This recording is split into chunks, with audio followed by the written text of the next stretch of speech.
Bonjour, ici Olivier Roland et bienvenue dans cette nouvelle vidéo du blog des livres pour changer de vie, dans laquelle je vais répondre à une question extrêmement intéressante et pourtant que l'on se pose très rarement, voire jamais, à savoir pourquoi lisons-nous?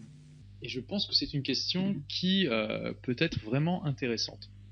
Donc, pourquoi lisons-nous? Alors, je ne parle pas ici de lecture pour les loisirs, je ne parle pas de lecture de détente, ni même de livres de fiction en général, bien qu'on puisse être dans une démarche qui ne soit pas une démarche de divertissement lorsque nous lisons des livres de fiction, mais plus spécifiquement de pourquoi lisons-nous des livres de non-fiction. Et quand même quelques livres de fiction, on va dire, d'un très bon niveau. Alors, pour moi, la réponse est simple. Elle est simple en tout cas à dire, mais après à expliquer, peut-être moins. Elle est simple, je pense que nous lisons avant tout parce que nous cherchons des réponses. Et pour moi, le fait de chercher des réponses, c'est une caractéristique qui est vraiment indissociable de l'espèce humaine. Je pense que plus que toute autre chose, le besoin d'avoir des réponses nous distingue du règne animal.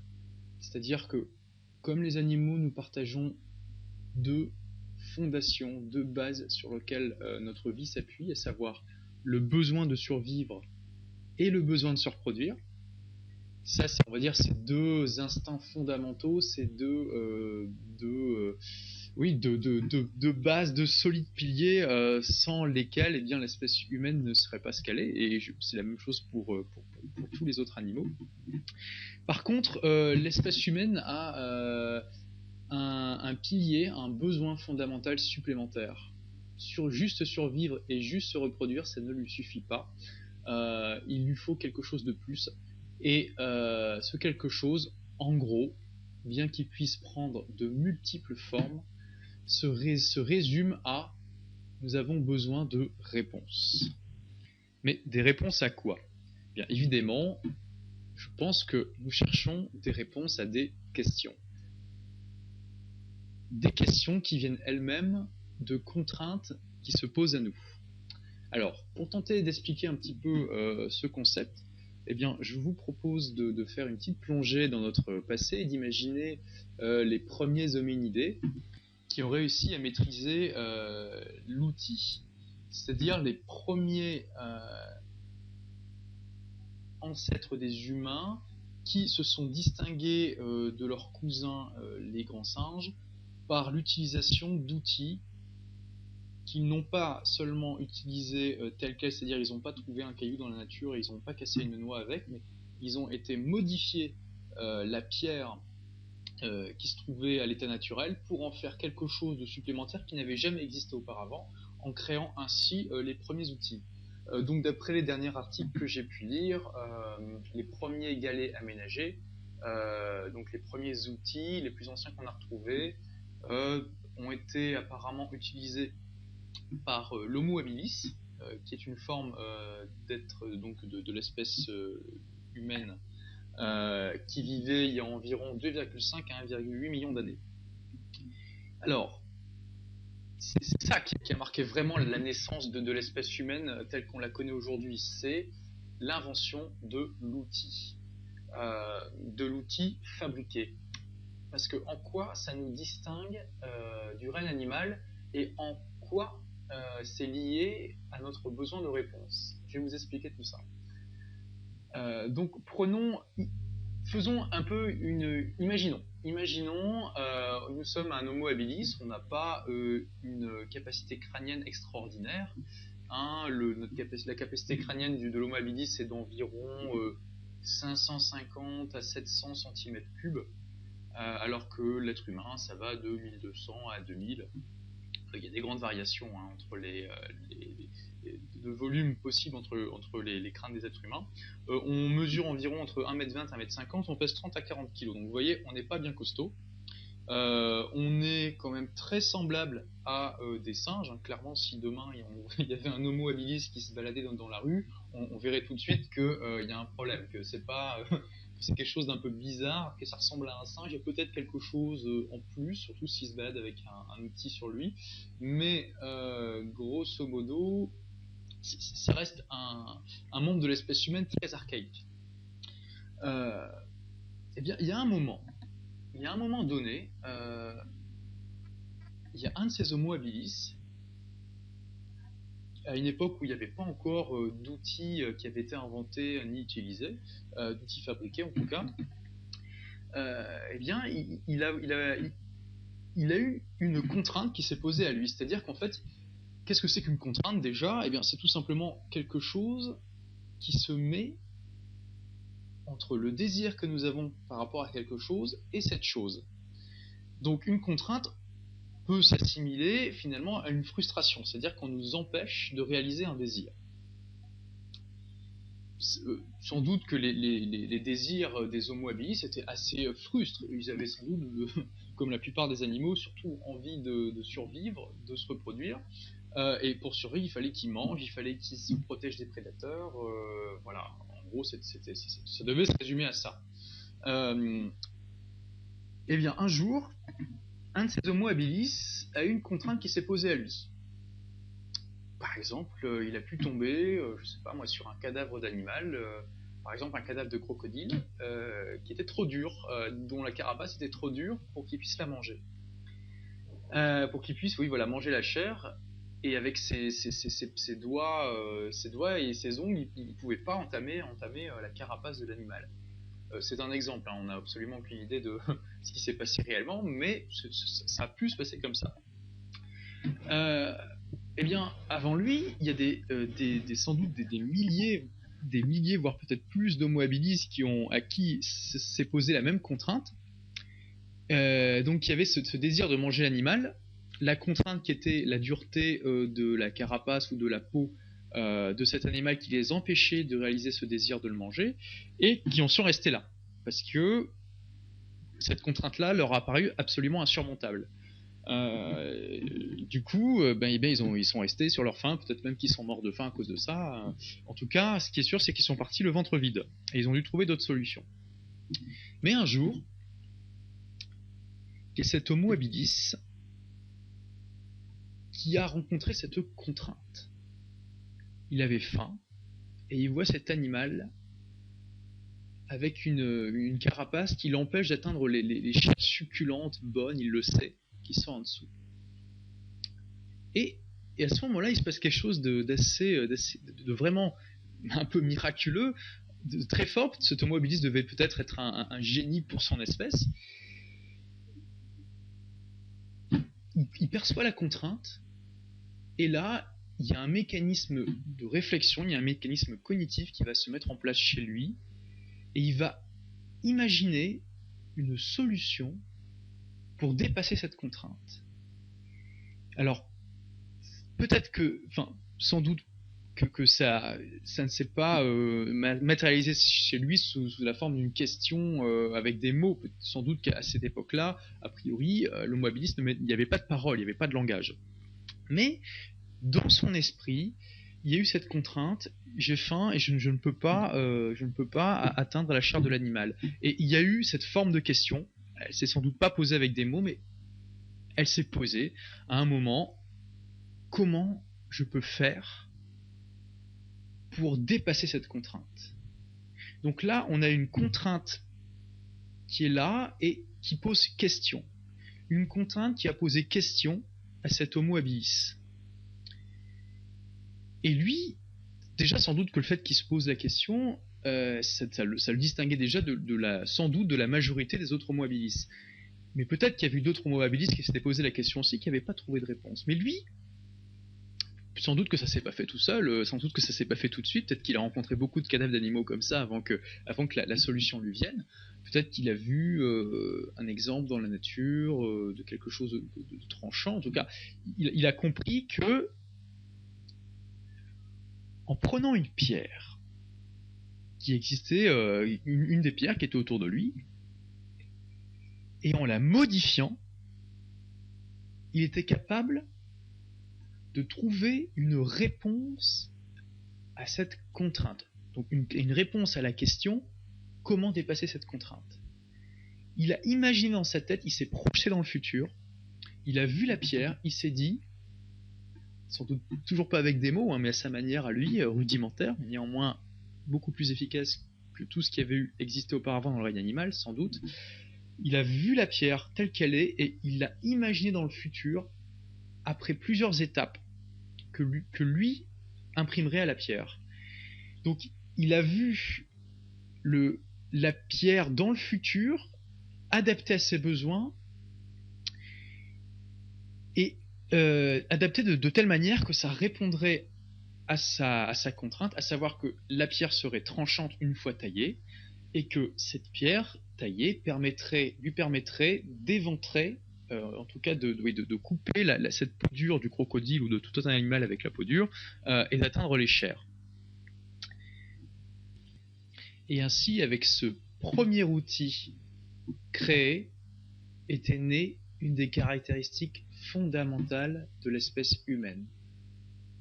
Quand une contrainte se pose à nous, elle nous pose question, alors pas à tout le monde, à certaines personnes, mais de manière générale, elle nous pose question, et nous allons chercher des réponses à ces questions pour pouvoir dépasser ces contraintes. Ça, je pense que c'est une caractéristique humaine fondamentale. Et je pense que même les animaux qui ont une certaine forme d'intelligence, comme les dauphins, les grands singes, hein, type chimpanzé, bonobo, etc., les éléphants, dont des études scientifiques ont montré qu'ils ont une forme d'intelligence assez poussée pour le règne animal. Je pense que ces animaux-là, malgré cette intelligence qui les différencie partiellement du reste du règne animal, n'ont pas cette démarche-là.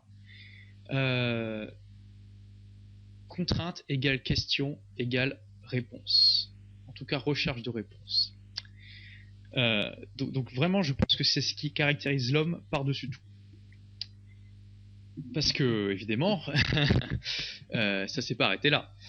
Parce que notre homo habilis, il a trouvé une réponse à sa contrainte. Eh bien, sans doute qu'il s'est empressé de montrer sa découverte aux autres, alors sans parler, il a dû mimer ce qu'il avait fait, et à partir de là, les premiers outils aménagés, les premiers galets aménagés ont commencé à se répandre, pas seulement pour découper des crocodiles, mais pour d'autres fonctions, pour découper de la viande, de la chair, percer, peut-être qu'ils s'en servaient aussi comme arme en les mettant dans leurs mains et en tapant avec, c'est possible, même si a priori les homo habilis étaient des charognards, avant tout. Et ils mangeaient aussi beaucoup de fruits, de fruits cueillis, etc. Mais une fois que cette réponse a commencé à se diffuser, une fois que les premiers outils ont commencé à se diffuser, c'était que le début de l'histoire. Parce que finalement, et c'est toute l'essence de l'histoire de l'espèce humaine, c'est que de nouvelles réponses amènent de nouvelles contraintes, qui amènent de nouvelles questions, qui amènent de nouvelles réponses, qui amènent de nouvelles contraintes, qui amènent de nouvelles questions. Et c'est un cycle sans fin. On peut dire aussi qu'il y a des questions on va dire que des contraintes sont résolues de manière partielle. Notre homo habilis, il a répondu à une question précise avec son outil aménagé. Il a répondu à la question comment faire pour découper une carapace dure. Mais finalement, la contrainte qui se pose à lui, qui se posait à lui à ce moment-là, qui se posera à lui après sous d'autres manières, c'est j'ai faim, comment faire pour manger? Là, cette contrainte fondamentale-là, évidemment, on l'a encore aujourd'hui. Même si dans nos sociétés occidentales très riches, il est très rare que finalement elle se pose à nous sous la forme il faut que je mange, sinon je ne survis pas. Donc on voit qu'on a progressé à ce niveau-là. Mais disons que on progresse dans les réponses spécifiques que l'on donne à des contraintes spécifiques. Mais ça ne s'arrête pas là. Parce que bon, je pense que nous sommes tous conscients de l'énorme évolution que nous avons fait dans les réponses techniques, technologiques que nous donnons aux contraintes physiques. Il n'y a pas si longtemps, nos grands-parents, nos arrière-grands-parents, quand ils devaient se déplacer, bon, il y avait peut-être le train, mais en gros, c'était avec les sabots dans la boue et puis sous la pluie.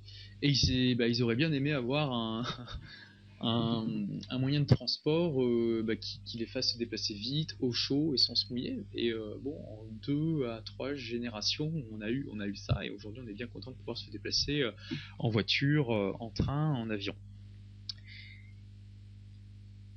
Mais il y a quelque chose de beaucoup plus qui va au-delà en fait de ce besoin de réponse à des contraintes physiques. Je pense que c'est ça qui a fondé, on va dire, qui a séparé l'espèce humaine du reste du règne animal, comme je l'ai dit. À la base, c'est trouver des réponses physiques à des contraintes physiques. Mais alors, c'est enclenché chez l'espèce humaine, d'abord chez l'Homo habilis et ensuite dans toutes les autres évolutions qu'il y a pu avoir, de l'Homo ergaster jusqu'à nous, l'Homo sapiens sapiens. Ça s'est enclenché le processus de pensée, le processus cognitif que j'ai décrit brièvement tout à l'heure, à savoir, une contrainte se pose à nous, on va se poser une question, ou des questions par rapport à cette contrainte, en gros qui tourneront à comment faire pour dépasser cette contrainte, et on va chercher avec peut-être l'énergie du désespoir ces réponses, d'autant plus si ce sont des questions à des contraintes physiques que l'on se pose, parce que, comme je l'ai dit tout à l'heure, à la base, finalement, comme très peu de choses nous distinguaient du règne animal, ce qu'il nous fallait avant tout, c'était survivre et se reproduire. Il me semble clair qu'au début, les contraintes qui se posaient à nous étaient liées à ces deux choses-là. Et je pense principalement survivre. Et donc, c'était des contraintes physiques qui se posaient à finalement la première, la limite la plus ultime, c'est la mort, quoi. Tous les jours, peut-être moins aujourd'hui qu'avant, mais tous les jours, nous dépassons cette limite qu'est la mort. Et donc, il y a quelque chose qui s'est enclenché. Donc, ce processus cognitif s'est enclenché. C'est-à-dire que, alors lentement, c'est sur des millions d'années. Je vous ai dit, l'Homo habilis, ça date de... il a vécu il y a 2,5 à 1,8 million d'années. Donc, c'est lent comme processus, c'est très lent. Les premiers galets aménagés ont semblé la réponse ultime et absolue, sans doute, aux Homo habilis à ce moment-là. Et de toute façon, ils n'avaient pas la capacité cognitive d'aller plus loin. Mais ça s'est enclenché chez eux. Et ça a évolué culturellement, parce qu'ils se sont transmis ça de génération en génération, la capacité de faire des outils, mais aussi par l'évolution, puisque petit à petit, l'espèce humaine a évolué avec un cerveau plus gros, parce que le cerveau plus gros donnait une réponse adaptative à l'environnement qui était supérieure, qui donnait un avantage aux descendants avec un cerveau plus gros qui était capable de plus réfléchir. Pourquoi ? Parce qu'à partir du moment où s'est enclenché ce processus de pensée cognitive, contrainte, question, recherche de réponse, la taille du cerveau est devenue un avantage. Plutôt que la taille du cerveau, on va dire la capacité à réfléchir. Mais a priori, jusqu'à une certaine taille, plus on augmente le cerveau et plus on a de chances d'avoir des processus cognitifs développés, de pouvoir se poser des questions élaborées, de trouver des réponses élaborées à des contraintes. Donc c'est enclenché un processus d'évolution biologique qui a fait que les hommes ont été capables de plus en plus de mieux réfléchir et donc de mieux se poser des questions et de mieux trouver des réponses. Et à un moment, qui est impossible à dater dans l'histoire de l'espèce humaine, à un moment, eh bien, il y a un membre de l'espèce humaine qui a appliqué ce processus, qui sans doute est devenu plus ou moins naturel pour lui, de ce processus de question par rapport à une contrainte, il l'a posé par rapport à une contrainte qui n'était pas physique. C'est-à-dire, par exemple, il s'est levé un matin, il a vu le soleil se lever. Il avait déjà vu le soleil, il avait vu ces grosses boules de feu qui le réchauffaient, qui l'éclairaient, se lever, parcourir le ciel et puis se coucher. Et là, alors que d'habitude, son processus de raisonnement était j'ai faim, comment faire pour manger, comment faire pour découper cet animal, comment tailler mon outil, etc. ce même processus s'est mis en place par rapport à une contrainte qui n'était pas physique. Et cette contrainte-là, c'est tout simplement la non-compréhension. Il a vu cette boule de feu, et là, il y a un moment dans sa tête, il s'est posé une question, peut-être toujours pas sous forme de langage, mais en tout cas, elle s'est posée. Qu'est-ce que c'est? Qu'est-ce que c'est que cette énorme boule de feu qui se lève tous les matins, qui fait tout le tour du ciel et qui se couche et qui m'est indispensable, qui me réchauffe, qui m'éclaire. Sans elle, j'ai peur la nuit, j'ai froid, je suis à la merci des prédateurs. C'est grâce au soleil que je peux vivre. Mais qu'est-ce que c'est? Qu'est-ce que c'est que cette énorme boule de feu? Mettez-vous dans la peau d'un hominidé il y a peut-être 1 million d'années, qui est dans la savane, il a peut-être quelques outils avec lui, il s'est peut-être un peu chassé, etc. Mais en gros, ça reste un animal. Enfin non, c'est plus qu'un animal, mais il vit dans un environnement hostile, difficile. L'espérance de vie est peut-être de 20 à 30 ans. Il voit la mort partout autour de lui, les prédateurs, les tigres à dents de sabre, les mammouths, des tas d'animaux qui sont beaucoup plus gros, costauds que lui. Et puis tous ses compagnons, ses compagnes qui meurent très facilement, qui meurent très vite. La mort à cette époque est vraiment quelque chose d'omniprésent. Et à cette époque, il n'a absolument aucun moyen de comprendre ce qu'est le soleil, comment ça fonctionne. Imaginez un peu le désarroi qui se pose à lui au moment où il se pose cette question. Parce que aussi, le problème c'est que sans doute, avec ce processus cognitif qui s'est mis en place, contrainte égale question égale réponse, il y a quelque chose d'un peu insidieux qui s'est mis en place, qui à la fois est une force de l'humanité, mais aussi une de ses plus grandes faiblesses. C'est que sans doute, les hommes sont devenus addicts à la réponse. Puisque, à la base, la réponse permet de dépasser une contrainte physique. Une contrainte physique qui est donc douloureuse. Quand on a faim, on n'est pas bien, on a notre ventre qui gargouille, on n'est pas en forme, puis on sent notre énergie diminuer de plus en plus et on sait qu'on va mourir si on ne mange pas. Donc, si on n'arrive pas à... Si on a le ventre creux sur un crocodile qui est une vraie réserve de nourriture, qui suscite chez nous un désir profond de manger et qu'on n'est pas capable de répondre à cette contrainte de la carapace qui nous empêche de toucher à cette nourriture, on souffre. Et on souffre vraiment, c'est physique. Et on peut en mourir, donc c'est pas, ça rigole pas. Donc je pense qu'à partir de là, on a commencé, l'espèce humaine, à associer de manière cognitive les contraintes à la souffrance, les réponses au plaisir.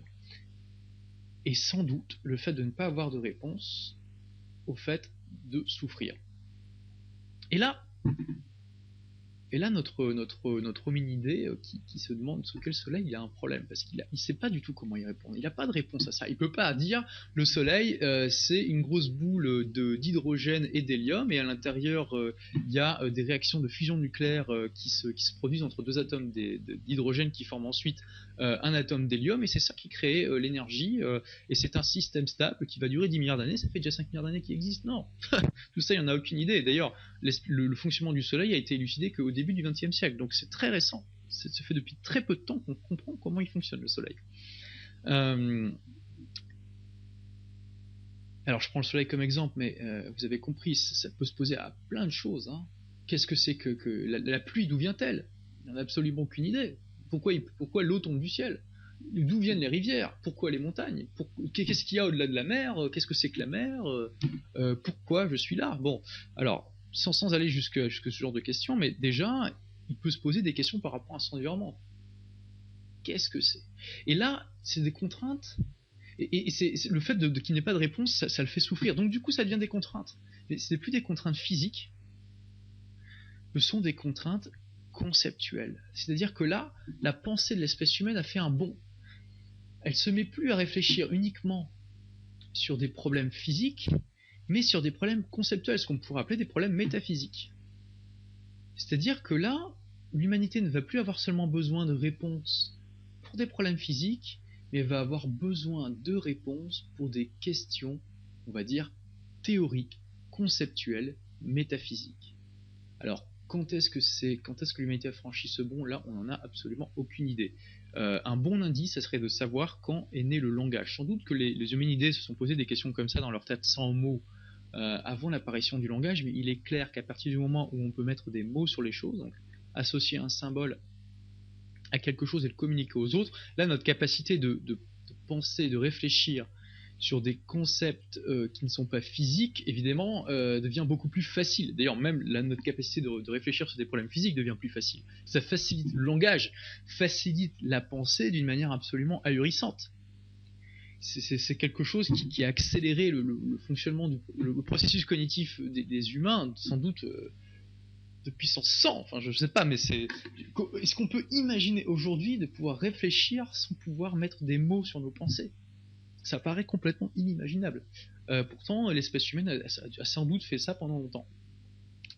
Donc, mais malheureusement, on n'a aucune idée de quand est-ce qu'est apparu le langage. Les scientifiques sont assez divisés sur la question. Il y en a qui disent que c'est relativement récent, que c'est apparu avec l'Homo sapiens, donc notre espèce, il y a environ 100 000 ans, voire même plus tôt avec l'apparition de l'art, dont les plus anciennes peintures rupestres qu'on a retrouvées dans les grottes datent d'environ moins 30 000, moins 40 000 dans ces eaux-là.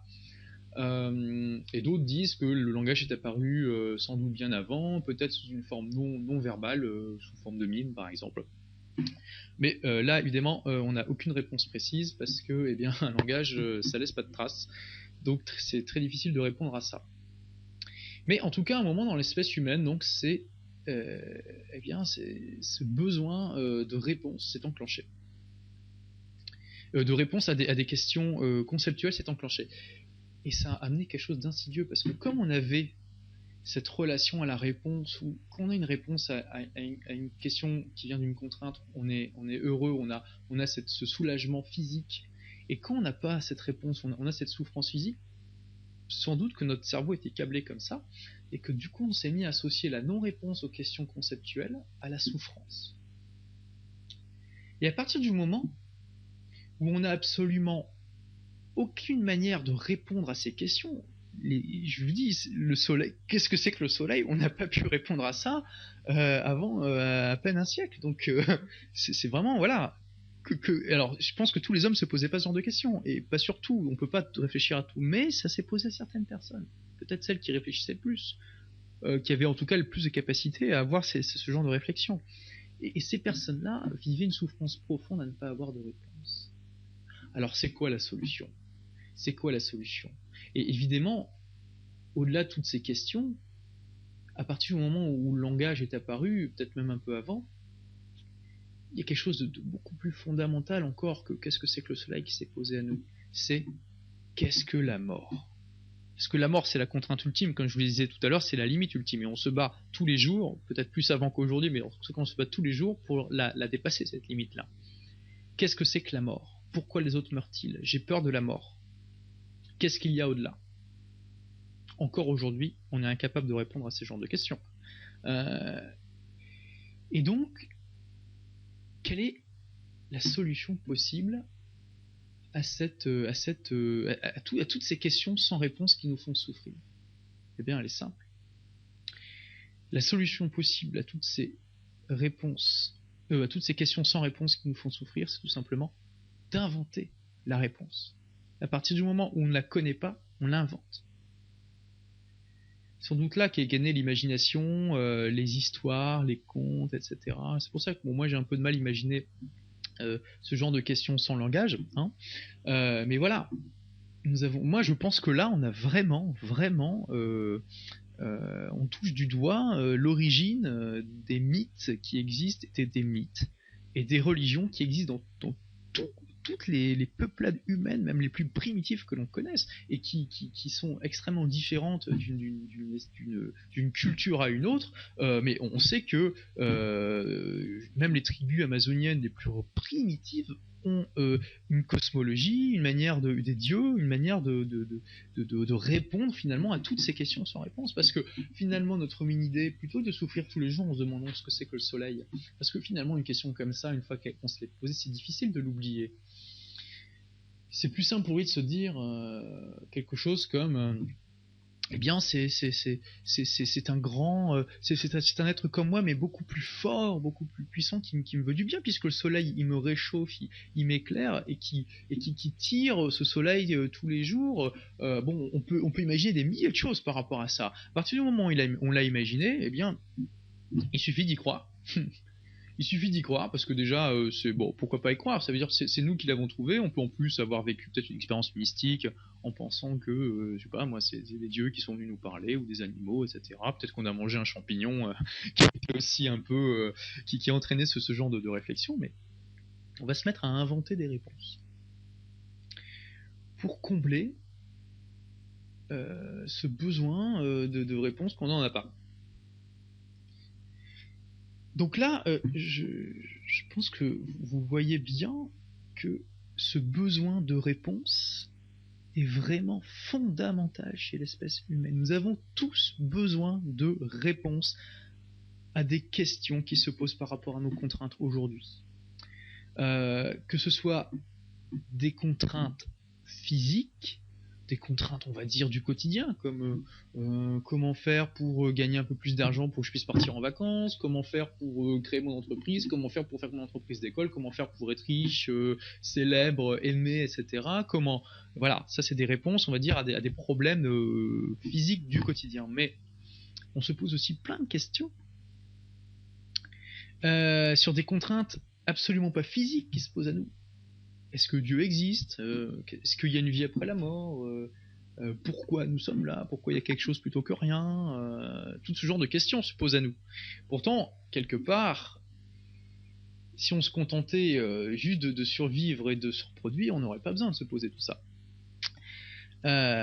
Donc voilà, je pense que voilà, comment je vois en fait ce besoin de réponse chez l'espèce humaine. Et d'ailleurs, bon, c'est pas le sujet de ce podcast, mais je pense que ce besoin de réponse qui prime avant tout explique vraiment la naissance des religions.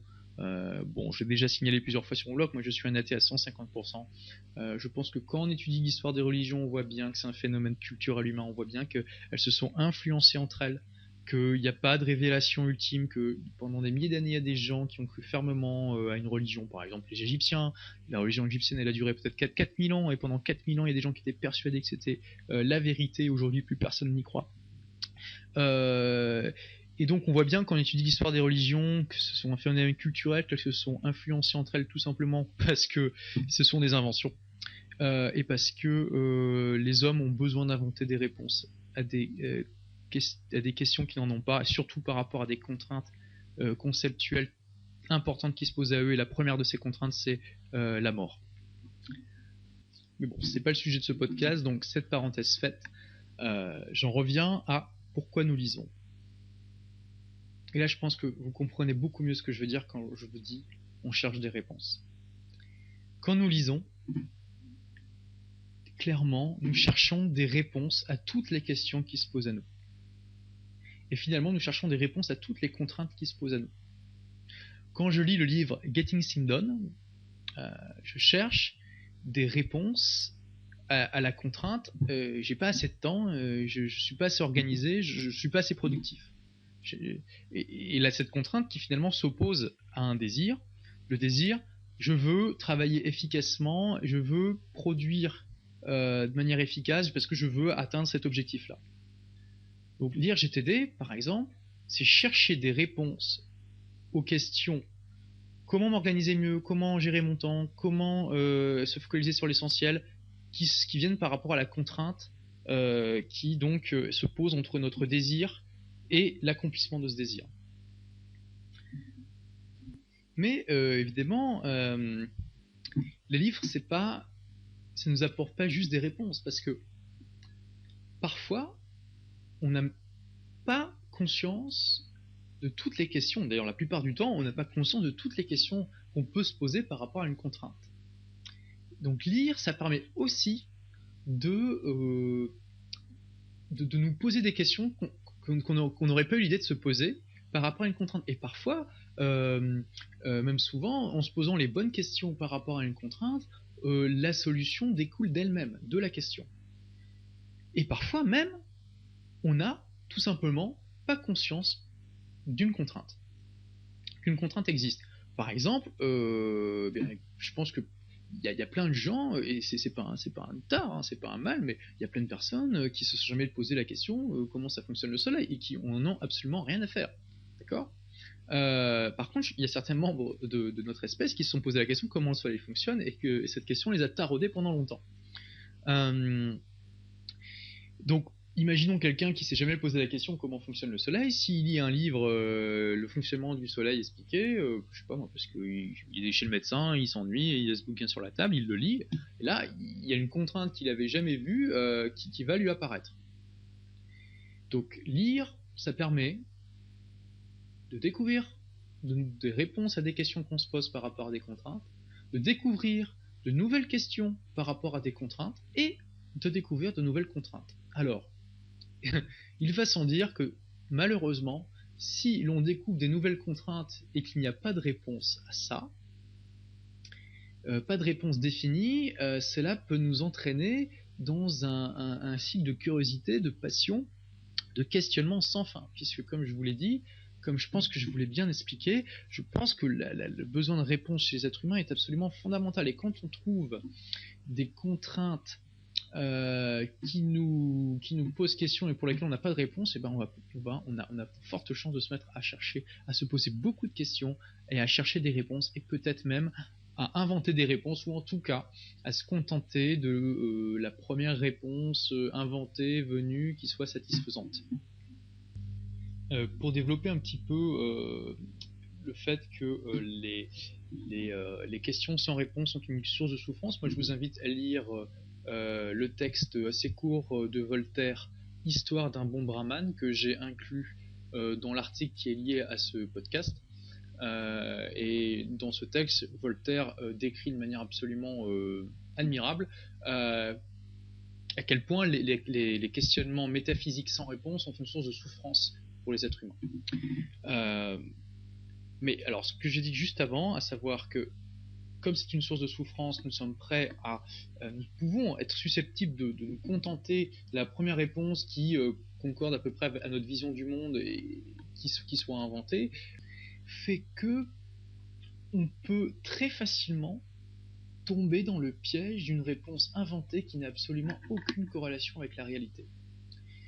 Alors, si on croit à une réponse inventée qui n'a pas de corrélation avec la réalité et que cette réponse se pose par rapport à une contrainte conceptuelle, type par exemple si je me demande comment le soleil fonctionne et que parce que je vis pendant l'Antiquité et que là il y a le prêtre local qui m'a dit écoute, t'en fais pas, c'est Apollon qui le tire sur son char tous les jours il sort son char du garage, Apollon, et il met le soleil derrière et puis il le tire sur son char. Voilà.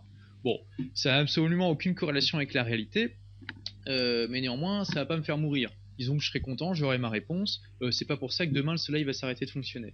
D'accord. Donc à la rigueur, ce type de mauvaise réponse, de fausse réponse n'est pas vraiment n'a pas d'incidence directe sur notre vie. Elle est quand même dommageable parce que finalement elle peut nous entraîner on va dire dans une sorte de dépendance par rapport à la personne qui nous fournit ce genre de réponse. Clairement, quand on a des personnes, on admit, on respecte et on a besoin des personnes qui nous donnent des réponses, qui donnent des réponses aux questions et aux contraintes. Et d'ailleurs, j'en fais une autre parenthèse rapide. Je pense que à la base, les deux grands pouvoirs, à savoir le pouvoir politique et religieux, se sont appuyés là-dessus. Le pouvoir politique donnait des réponses physiques aux contraintes physiques, et le pouvoir religieux donnait des réponses conceptuelles aux contraintes conceptuelles. Et c'est de là qu'est l'essence de leur pouvoir. Donc, je referme cette parenthèse. Donc, voilà, avoir des réponses erronées sur des questions, enfin des contraintes, on va dire conceptuelles, c'est pas forcément dommageable. Hein. Ça peut au contraire nous soulager. Les religions, je pense que certaines religions, enfin les religions en tout cas pratiquer de manière, on va dire, responsable et non fanatique, c'est-à-dire mesurée, pratiquer de manière mesurée, peuvent être une bonne béquille, un bon pansement à la douleur des questions sans réponse. Par contre, le problème est tout autre quand nous avons des réponses erronées à des questions légitimes que l'on se pose et à des contraintes physiques. Si par exemple, je suis un employé, j'en ai assez de mon boulot, j'en ai vraiment marre de bosser 7, 8, 9 heures par jour, de pas être payé par les heures sup. J'en ai marre d'être employé, ce que je veux c'est vivre, c'est voyager, c'est rencontrer des gens, etc. Donc il faut que je devienne riche. Ça peut, donc cette contrainte va se poser à moi de manière extrêmement forte. Et du coup, je vais me poser des questions, comment faire pour dépasser, je vais chercher des réponses par rapport à ça. Là, on est assez vulnérable parce que comme on souffre par rapport à cette contrainte en plus c'est une contrainte qui là est plus physique, donc on ressent une sorte de souffrance physique par rapport à elle, on va avoir un vrai désir frustré, et ce désir frustré va nous amener à être très vulnérables par rapport à toutes les réponses que d'autres pourraient nous fournir. Et d'ailleurs, ça aussi, ça marche pour les réponses conceptuelles. À partir du moment où on a un grand désir de réponse conceptuelle à des questions conceptuelles, ceux qui sont capables de nous le donner, comme je le disais, acquièrent un grand pouvoir. C'est pour ça que les sectes fonctionnent bien. Aujourd'hui, la plupart, enfin, de nombreux occidentaux sont quand même très déçus de la manière de ce qu'ont fait de leur religion les églises. Ils se tournent vers d'autres sources de spiritualité. Et c'est pour ça que les sectes qui sont des religions beaucoup plus modernes, beaucoup plus adaptées à notre type de vie aujourd'hui, parce que les grandes religions monothéistes sont absolument archaïques. On y pense, l'islam a 1300 ans, le christianisme a 2000 ans, et le judaïsme, je sais pas, ça doit faire 3000 ans. Enfin, c'est absolument... le judaïsme, ça a été créé à l'époque de l'âge du bronze. C'est complètement dépassé par rapport à aujourd'hui. La plupart des règles de la Bible, de l'Ancien Testament, sont absolument pas adaptées au monde moderne. Et ça, mine de rien, il y a quand même pas mal de gens qui s'en rendent compte et qui cherchent ailleurs des réponses à leurs questions. Mais donc nous sommes extrêmement vulnérables. Du coup, c'est pas toujours évident de savoir choisir avec discernement les sources de réponses que l'on va sélectionner, ni de garder un certain esprit critique quand on trouve des réponses assez contraintes. On a tellement envie, si vous voulez, de dépasser cette contrainte, que quand on voit une réponse, quand quelqu'un nous dit voilà la réponse à ta contrainte, on va avoir l'espoir de enfin se voir réaliser notre désir. Et ça peut être très très puissant, ça peut vraiment nous submerger, et à ce moment-là, on peut, notre sens critique peut s'égarer, on peut tout simplement se dira enfin ça y est, j'ai la réponse, c'est ça y est, j'ai trouvé, je la cherchais depuis longtemps, je l'ai trouvé, sans chercher à examiner les pour, les contre, à avoir un peu d'autres avis, etc. Et à partir du moment où on va choisir cette réponse là, ça va être très compliqué après pour nous-mêmes nous remettre en cause, et pour les autres éventuellement qui nous voient comme ça, pour essayer de se remettre en cause, parce qu'à partir du moment où on a choisi une réponse, on va la considérer comme étant la seule vraie, en tout cas la meilleure, la plus efficace, et on pensera évidemment avoir complètement raison. Donc cela amène finalement à deux questions, puisque finalement on a une contrainte, c'est il y a ce risque que comme j'ai un désir de réponse à mes questions pour dépasser cette contrainte, eh bien je risque de choisir des réponses qui ne sont pas corrélarités, qui vont donner aux autres une influence sur moi, qui sera basé sur un mensonge, alors que finalement comme c'est un mensonge, potentiellement c'est pas bénéfique pour moi, ça peut même être dommageable. Donc il y a cette contrainte là, et du coup ça pose plein de questions. Et par rapport au livre, je pense que ça pose deux questions fondamentales. C'est, première question, comment choisissons-nous les livres? Comment déterminons-nous que les livres sont de qualité ou pas? Comment déterminons-nous si les livres sont susceptibles d'être lus, gagnent à être lus ou pas? Et ensuite, une fois que ces livres sont sélectionnés, nous avons sélectionné les livres en nous posant ces questions-là, comment séparer le bon grain de livret à l'intérieur des livres en eux-mêmes? Parce que les auteurs peuvent se tromper, peuvent avoir raison sur certaines choses et pas sur d'autres. On peut avoir certaines choses que mettent en avant les auteurs qui sont qui ne nous correspondent pas, et d'autres oui. Donc ça, c'est deux questions très importantes. une fois qu'on a bien compris pourquoi on lit, donc pour trouver des réponses aux questions qui se posent par rapport à nos contraintes, pour trouver de nouvelles questions sur nos contraintes et pour peut-être découvrir de nouvelles contraintes, il faut se poser la question comment faire pour choisir au mieux les livres que je vais lire et comment faire pour sélectionner dans les livres le savoir.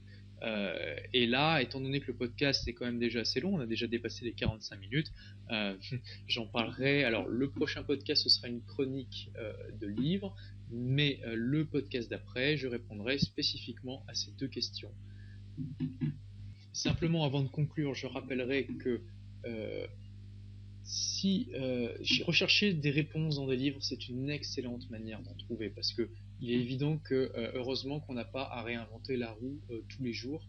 Il est impossible, même pour les êtres humains les plus intelligents, de trouver toutes les réponses à toutes les contraintes. Prenez un des plus grands génies qu'a connu l'humanité, entre autres, Léonard de Vinci. Quelqu'un de vraiment exceptionnel, un touche-à-tout qui était excellent dans les arts, dans les sciences, dans les techniques, un excellent inventeur. Et clairement, Léonard de Vinci était très en avance sur son temps. Il a inventé des chars, un hélicoptère et plein d'autres choses qu'il ne pouvait pas réaliser dans son siècle. Il avait eu l'idée de ces objets-là. Il avait dessiné ces objets pour les faire fonctionner avec les moyens de l'époque, mais il n'a quand même pas inventé le rotor, la turbine, le moteur à explosion, l'électricité et tout ça, parce qu'il avait beau être génial à un point qui est sans doute absolument incompréhensible par nous, il ne pouvait pas s'affranchir des questionnements et des contraintes perçues de son époque. Il ne pouvait pas aller au-delà d'un certain point. Donc, si même l'homme le plus génial de la Terre ne peut pas tout inventer, nous, qui avons peut-être des capacités intellectuelles un petit peu moins affûtées, il est tout à fait légitime que l'on aille chercher les réponses que d'autres ont trouvées à des questions et à des contraintes dans des livres. Mais je rappellerai que au final, il a bien fallu à un moment que quelqu'un invente ses réponses. Et que c'est aussi ce qui fait de nous des êtres humains, ce qui détermine notre humanité, c'est notre capacité à trouver, à inventer, à découvrir des réponses à des questions qu'on se pose. Et il ne faut pas oublier que notre cerveau est un outil extrêmement puissant et que lire parfois, c'est aussi une sorte de paresse intellectuelle, dans le sens où on n'ira plus chercher les réponses que dans le livre, et du coup, on évitera de réfléchir. On se dira que, enfin, on sera dans une démarche où finalement on ira sans cesse chercher les réponses dans les livres ou ailleurs, d'ailleurs, dans l'éducation, dans les cours, dans des mentors, etc., sans plus les chercher en nous-mêmes, en réfléchissant. Et donc, je pense qu'il était extrêmement important de garder ça à l'esprit, de savoir utiliser son cerveau pour trouver nous-mêmes des réponses à des questions, à des contraintes, de prendre les réponses des auteurs, des mentors, des professeurs, etc., de se poser des questions par rapport à ces réponses, de voir si elles répondent bien à nos contraintes, s'il n'y a pas des réponses un peu meilleures pour nos contraintes personnelles à nous, afin de toujours avoir ce cerveau en action, de toujours être en train de réfléchir pour ne pas boire les réponses comme un animal qui a trop soif et au final se contenter de ça et de devenir un bête mouton finalement. Parce que je pense que vous avez bien compris le pouvoir que ceux qui donnent des réponses ont sur les autres. Et parfois ce pouvoir est légitime, hein, je veux dire, c'est un professeur intelligent, cultivé, qui nous donne des réponses adaptées, qui nous arme pour la vie, heureusement qu'on le respecte, qu'il a une certaine influence sur nous ou qu'on l'écoute. Mais ça peut aussi être le cas de gourous qui nous donnent des fausses réponses parce qu'on a besoin de les entendre. Donc, toujours utiliser ce cerveau. Je vous donnais dans ma première chronique de Philosophie une excellente technique pour réfléchir, qui est faites ça tous les jours, vous verrez, c'est génial. Vous prenez une feuille de papier, vous posez votre contrainte, votre question en haut de la feuille, et vous trouvez 20 idées, 20 réponses. pour répondre à cette question, pour dépasser cette contrainte. Au début, ça sera facile, les premières réponses vont venir très vite, et au bout d'un moment, quand vous allez arriver à la 6e, 7e, ça va commencer à être plus difficile. Accrochez-vous, et n'arrêtez que quand vous en avez 20. Un petit peu de mathématiques, si vous faites ça uniquement 5 jours par semaine pendant, on va dire, 40 semaines dans l'année, donc sur 52, c'est pas beaucoup, ça vous fait 4000 idées par an. 4000 idées, 4000 réponses. 4000 réponses pour dépasser vos contraintes par an. Moi, je peux vous garantir que si vous faites ça, dedans, il y en aura une paire qui vaudront vraiment la peine d'être mise en place et d'être tentée. Et parfois même, juste le fait d'y avoir pensé, ça ne demandera aucun effort pour être appliqué et ça vous permettra de dépasser la contrainte instantanément. Voilà, donc je conclurai en disant que l'éducation, je pense que